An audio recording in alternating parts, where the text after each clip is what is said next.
Assalamualaikum, selamat pagi anak soleh-solehah. Hari ini kita akan belajar di tema 3 tentang proses hujan.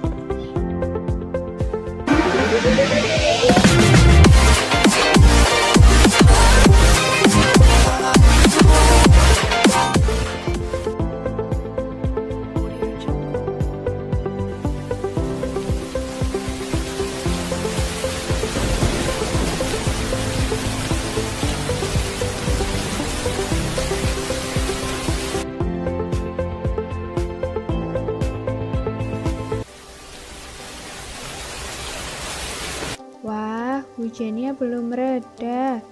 Anak-anak, apakah kalian sudah tahu bagaimana proses terjadinya hujan? Yuk kita belajar bersama bagaimana proses terjadinya hujan. Simak baik-baik ya. Bumi kita sebagian besar terdiri dari perairan. Perairan tersebut yaitu laut, danau, sungai, dan sebagainya.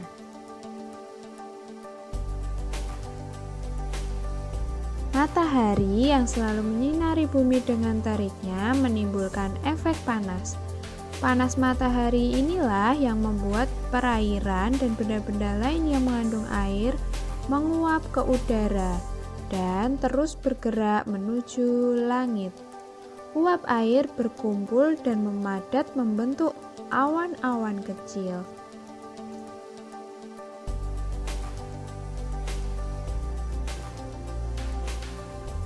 Dengan bantuan angin, awan-awan bergerak ke tempat yang lain. Awan-awan kecil menyatu dan membentuk awan yang lebih besar. Kemudian awan-awan tersebut bergerak ke tempat yang memiliki suhu lebih rendah.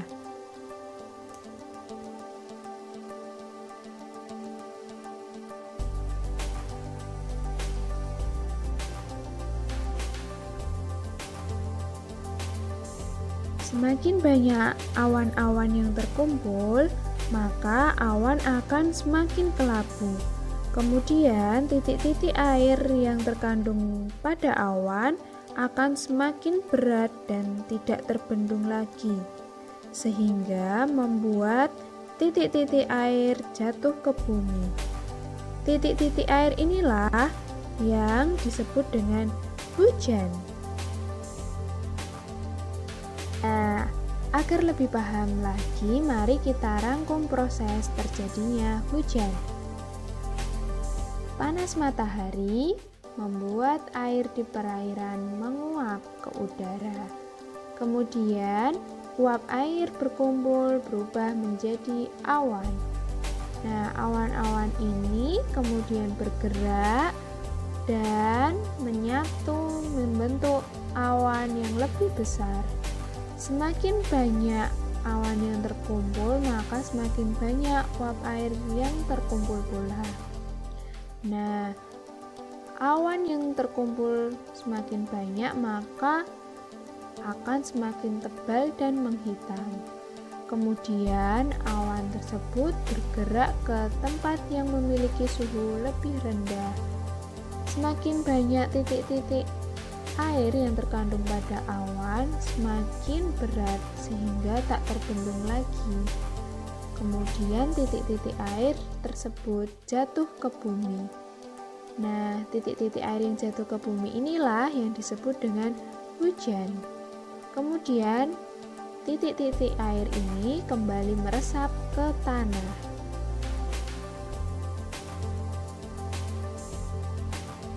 Nah, sekarang mari kita mengingat kembali perubahan wujud benda apa sajakah yang terdapat pada proses terjadinya hujan. Yang pertama, menguap. Tentu anak-anak masih ingat kan? Menguap merupakan perubahan wujud benda dari cair ke gas. Nah, contoh peristiwa yang terjadi pada proses terjadinya hujan adalah saat peristiwa perairan di bumi berubah menjadi uap air karena panas matahari. Untuk yang kedua yaitu mengembun. Mengembun merupakan perubahan wujud benda dari gas ke cair. Contoh peristiwanya yaitu peristiwa uap air yang berubah menjadi titik-titik air yang jatuh ke bumi. Terima kasih sudah mendengarkan penjelasan dari Bu Lulu. Sampai jumpa di pertemuan selanjutnya. Salam sehat ya dari Bu Guru.